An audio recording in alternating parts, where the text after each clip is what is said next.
संजय राऊतांनी मुख्यमंत्र्यांना लिहिलं पत्र. मंत्रिमंडळातील जयकुमार रावल यांच्या भ्रष्टाचाराची दखल घेऊन मंत्रिमंडळातून बडतर्फ करण्यासंदर्भात लिहिलं पत्र.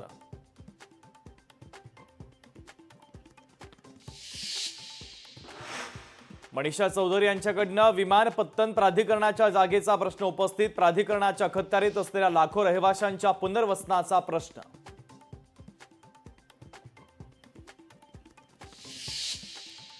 यशवंतराव चव्हाण घरकुल योजना आणि अहिल्याबाई होळकर घरकुल योजनेचा दुसरा हप्ता मिळत नसल्यानं घरकुलांचं काम अपूर्ण.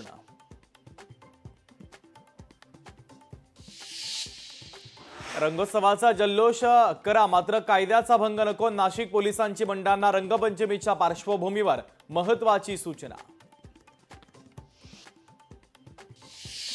मराठवाडा विद्यापीठातील प्राध्यापकांच्या 73 रिक्त पदांच्या भरतीचा मार्ग मोकळा. प्राध्यापक भरतीचा ठराव व्यवस्थापन बैठकीत झाला मंजूर.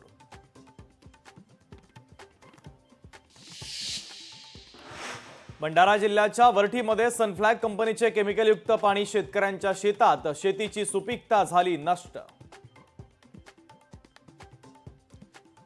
नाशिकमध्ये प्रशिक्षणार्थी पोलीस उपनिरीक्षक सोमेश्वर गोरे यांची आत्महत्या. नाशिक येथील महाराष्ट्र पोलीस अकादमीतील घटनेनं पोलीस दलात एकच खळबळ.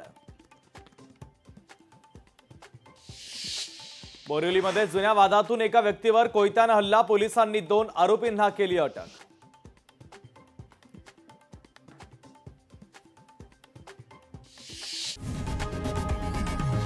लोकशाही मराठी ऐका, पहा, जागरूक रहा.